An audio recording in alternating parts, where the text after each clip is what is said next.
warahmatullahi wabarakatuh. Waalaikumsalam warahmatullahi wabarakatuh. Selamat siang semuanya. Siang, Kak. Gimana kabarnya hari ini? Baik, Kak. Oke. Sebelumnya saya ucapkan terima kasih kepada kalian semua karena telah berkenan hadir pada kegiatan konseling kelompok pada siang hari ini. Sebelum kita mulai kegiatan konseling kelompok pada siang hari ini, lebih baik kita berdoa dulu supaya kegiatannya berjalan dengan lancar tanpa hambatan. Berdoa dimulai.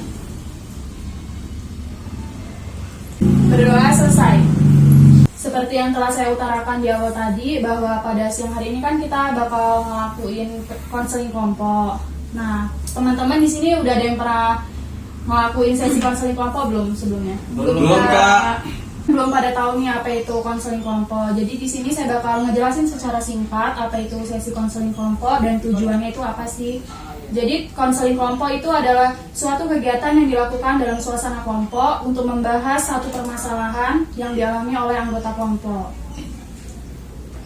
Cara pelaksanaannya itu yaitu dengan cara melingkar. Tujuannya agar setiap anggota dalam kelompok dapat saling bertatap muka secara langsung dan mudah untuk berinteraksi satu sama lain. Melaksanakan kegiatan konseling kelompok ini tidak ada unsur paksaan. Jadi setiap anggota kelompok yang datang harus secara sukarela untuk mengikutinya. Saya ingin bertanya kepada kalian, apakah kalian ada yang merasa secara terpaksa untuk datang ke sini? Tidak, Kak? Tidak. Alhamdulillah jika semua mengikuti kegiatan ini secara sukarela. Tentunya suatu kegiatan yang didasari dengan sukarela, insya Allah hasilnya akan baik. Selain itu, setiap anggota dalam kelompok harus saling terbuka satu sama lain. Tidak ada yang ditutup-tutupi. Dalam arti setiap anggota dalam mengemukakan permasalahannya harus jujur. Kemudian untuk menjaga agar konseling pada siang hari ini dapat berjalan dengan lancar, ada aturan-aturan dalam kelompok yang harus disepakati bersama. Di antaranya yaitu apabila ingin mengutarakan pendapat, diwajibkan untuk mengacungkan tangan terlebih dahulu. Tidak boleh berkata kotor, saling mengejek satu sama lain, dan harus saling menghargai pendapat dari setiap anggota kelompok yang lainnya. Apakah kalian mengerti? Mengerti. Terpenting satu lagi yaitu di sini setiap anggota kelompok harus mampu menjaga rahasia. Dalam arti setelah kegiatan konseling ini berakhir, tiap anggota kelompok tidak boleh menceritakan permasalahan yang dibahas tadi kepada orang lain. Baik, Kak. Untuk itu, marilah kita mengucapkan ikrar janji terlebih dahulu, guna kerahasiaan kita itu terjaga gitu. Nah, jadi kalian bisa ngikutin saya, yaitu pertama-tama kita ngangkat tangan dulu. Dengan ini saya menyatakan, bahwa saya sanggup, dan bersedia, menerima, menyimpan, memelihara, menjaga, dan merahasiakan, segala data, atau keterangan lainnya,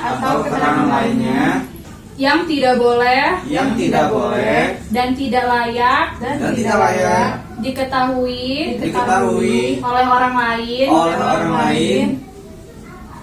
dan kegiatan yang ada, di ruangan ini, akan berakhir di ruangan ini. Baiklah, barusan kan kita mengucapkan ikrar janji. Sebelum kita lanjut ke sesi konselingnya, di sini saya bakal buat kesepakatan tentang waktu yang kita gunakan dalam sesi konseling kali ini. Menurut kalian waktunya berapa menit? 30 menit, Kak. Oke, baiklah. Setelah kita menyepakati waktunya, tadi kan kita belum perkenalan nih sebelumnya. Terus kan ada pepatah yang ngomong tak kenal maka tak sayang. Jadi lebih baik kita kenalan dulu biar kita saling sayang. Baiklah, dimulai dari saya dulu. Izin memperkenalkan diri, saya Cynthia Alfiarvandita. Di sini saya sebagai konselor kalian. Bisa dilanjutkan? Nama saya Syiar Maulidan. Saya dari UIN Radintan Lampung. Hobi saya membaca buku. Izin memperkenalkan diri, nama saya Bagas Yoga Pratama. Saya seorang mahasiswa UIN Radintan Lampung. Saya jurusan bimbingan fasilitasi pendidikan Islam. Perkenalkan, nama saya Dena Agustin. Saya dari UIN Radintan Lampung. Izin memperkenalkan perkenalkan diri, saya Dinda Meisa Dewi, saya dari UIN Radin Tanam. Baiklah, bagaimana? Apakah teman-teman udah siap untuk melakukan sesi konseling? Siap, Kak. Baiklah, jika semua sudah siap, kita mulai saja sesi konseling kelompok pada siang hari ini. Seperti yang telah saya utarakan di awal, bahwa dalam kegiatan konseling kelompok ini kita akan membahas satu permasalahan yang dialami oleh setiap anggota kelompok. Masalah tersebut dapat menyangkut masalah belajar, pribadi, sosial, dan ekonomi. Silakan dari anggota kelompok, siapa dulu yang berkenan mengutarakan masalahnya? Saya Kak, saya tidak bisa mengatur keuangan saya dengan baik. Baik, yang lain? Saya kesulitan menentukan model belajar yang cocok bagi saya, Kak. Yang lain? Kak, saya ini sering merasa tersinggung Kak. Kalau teman-teman saya itu membicarakan saya gitu kan, meskipun itu cuma bercanda. Yang terakhir? Saya Kak, kalau saya tuh merasa ragu gitu dengan hubungan saya, apakah rasa sayang gitu ke saya sama besarnya dengan rasa sayang ke aku ke dia. Dari permasalahan-permasalahan yang kalian udah ungkapkan tadi, kira-kira masalah siapa yang bakal kita angkat, kita selesaikan? Kalau menurut saya siap sih Kak. Oke, baik. Baiklah, saya persilakan Roni untuk menjelaskan masalahnya lebih detail. Saya kesulitan untuk menentukan model belajar yang cocok bagi diri saya. Saya merasa kurang memahami apa yang sudah saya pelajari. Izin bertanya, kira-kira model belajar apa sih yang kamu lakuin selama ini? Sejauh ini sih saya hanya belajar dengan cara membaca dan menghafal materi-materi yang saya pelajari. Jadi terkadang juga belajar sambil mendengarkan musik. Izin bertanya, apakah di rumah kamu itu mempunyai ruangan atau tempat khusus untuk belajar? Saya tidak punya, saya biasanya tuh belajar di ruang tamu, di kamar, di teras, dan kadang juga di dapur. Izin bertanya Kak, setiap harinya Anda belajar mulai jam berapa dan sampai jam berapa? Saya sih biasanya dari jam 9 malam sampai jam 12 malam juga. Izin, apa sih yang menyebabkan kamu tuh belajar sampai selarut itu gitu? Apakah kamu ada alasan-alasan tertentu? Ada, saya sering merasa terganggu dengan ulah adik saya yang masih kecil. Karena kan mereka masih kecil, jadi sering mengganggu, sering mereka teriak-teriak. Jadi mengganggu konsentrasi saya. Jadi saya harus menunggu adik saya untuk tidur dulu, baru saya belajar. Baiklah, dari permasalahan yang telah diutarakan oleh Roni tadi, silakan dari masing-masing anggota kelompok, jika ada yang mau berpendapat atau memberikan alternatif solusi yang bisa ditawarkan, kita silakan. Izin Kak, kalau menurut saya permasalahan kamu itu kemungkinan besar diakibatkan oleh lingkungan kamu yang tidak kondusif gitu. Terus juga waktu belajar kamu yang terlalu larut itu tidak baik untuk kesehatan kamu. Selain itu, belajar pada jam-jam selarut itu rasa kantuk akan membuyarkan pikiran kamu. Jadi tidak banyak pemahaman yang kamu dapat dari belajar. Saya Kak, saya setuju sih dengan pendapat Dena bahwa belajar di jam selarut itu kan tidak efektif. Jika Anda ingin belajar itu tanpa ada gangguan dari adik Anda tersebut, itu Anda belajar di sepertiga malam gitu.